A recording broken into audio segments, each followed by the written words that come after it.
Old Trafford doesn't just make noise. It breathes. It consumes. For a decade, that famous roar wasn't a celebration, it was a demand. A weight so heavy it broke good men. It crushed world-class egos. It turned managerial reputations into dust. Everyone thought the answer was a shout, a savior to stand in the spotlight and scream back at the darkness. But when the revival finally arrived, it didn't come with a bang. It came with a whisper. While the media obsesses over transfer rumors and viral moments, there is a quiet revolution happening on this pitch. It isn't built on chaos. It isn't built on lucky last-minute winners. It is built on the one thing Manchester United lost years ago: control. They call him the interim, the stopgap, the substitute teacher. But if you look closer, past the narrative, past the headlines, you will see the architect of a new empire. Today, we aren't just looking at highlights. We are exposing the secret engine behind the evolution. We are going to prove that the quiet man might actually possess the most dangerous mind in the game. Welcome back to the channel. For years, watching Manchester United felt like watching a basketball game. End to end. Chaos. High emotion, zero structure. It was entertaining for the neutrals, but torture for the fans. The narrative was always the same. The players aren't good enough, or the culture is broken. But then, the interim steps in. Usually, an interim manager is just there to keep the lights on, to smile at the press and make sure nobody gets injured before the real boss arrives. You've heard the narrative. You've heard the lie.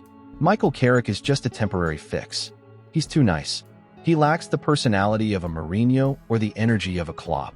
They say he's just keeping the seat warm for a real manager. That is the lie. Here is the truth. Michael Carrick is a ghost in the machine. As a player, he controlled games that people thought were chaotic. As a manager, he has taken a team addicted to adrenaline and turned them into a machine of cold, hard efficiency. In this video, we are going to break down the Carrick paradox. We will analyze why high-profile managers failed where he is succeeding. We will explore the specific tactical setups, the pause, and the rest defense that have restored the aura to Old Trafford. And we will answer the question: is the man currently in the dugout actually the most important signing Manchester United has made in recent years? To understand why Carrick's success is so shocking, we first have to look at the graveyard of egos that came before him. For the last decade, Manchester United has been obsessed with hero management. The club believed that if you hired a manager with a big enough personality, they could force the club back to glory through sheer willpower. They hired the strict disciplinarian. They hired the special one. They hired the club legend. But the result was always the same: chaos. We call it the Ferrari with a loose steering wheel. The team was fast, expensive, and dangerous, mostly to themselves. The players chased the ball because they wanted to be heroes. They abandoned their positions to make the tackle that would get them on the highlight reel. The spacing was emotional. If the crowd screamed "attack," the team attacked, leaving a 40-yard gap in the midfield. Carrick watched this. He sat on the bench, then the coaching staff, and he saw the pattern. He saw that when the stadium got loud, the discipline evaporated. He knew that being a big personality wouldn't save him when Manchester City or Liverpool came to town. He knew that in modern football, emotion is not a tactic. Passion does not stop a counterattack. Now, enter Michael Carrick, the current interim.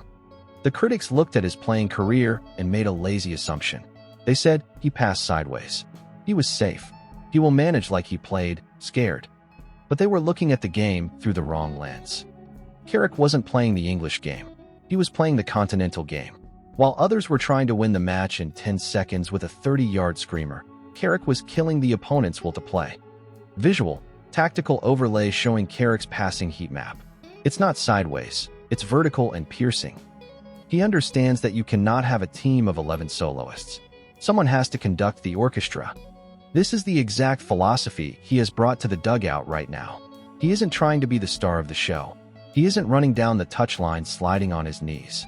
He is standing still, observing, calculating. He realized he had to strip the ego out of the squad. He had to stop the hero ball. He needed to implement a system where the player's job wasn't to shine individually, but to be a cog in a functioning machine.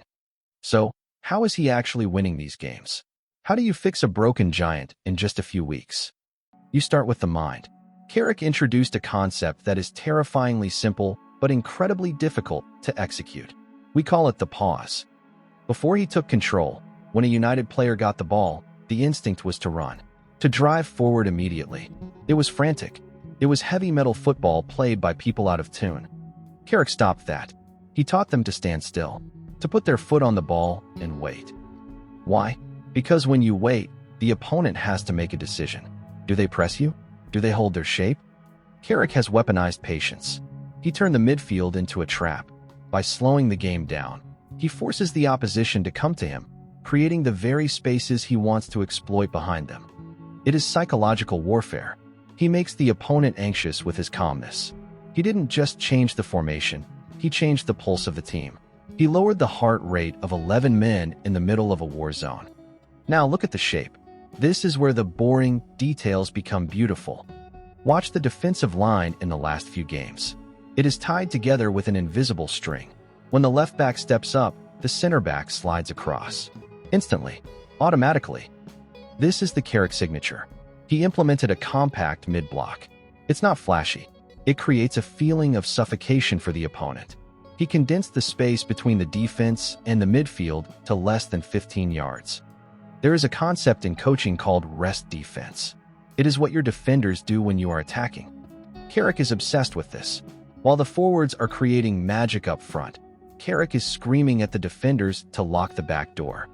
Under the previous managers, United were a team of moments. Brilliant, chaotic moments. But they leaked goals because nobody was guarding the door. The numbers don't lie. Since Carrick took the interim role, the chaotic for their defeats have turned into controlled 2-0 wins. The panic has vanished. But tactics on a whiteboard mean nothing if the players don't buy in. And this is the biggest surprise of Carrick's tenure. He has managed to get superstars to do the dirty work. There are stories leaking out of Carrington about the drills. Repetitive, boring, exhausting. Carrick believes in automatic behavior. He stops the session if a player is 2 inches out of position. He stops the session if the body shape is wrong. He is a perfectionist in an imperfect game.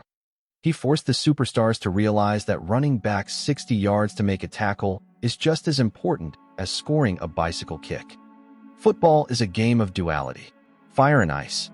Michael Carrick connects with the fans because he understands the weight of the shirt. He is the fire, but he acts as the ice.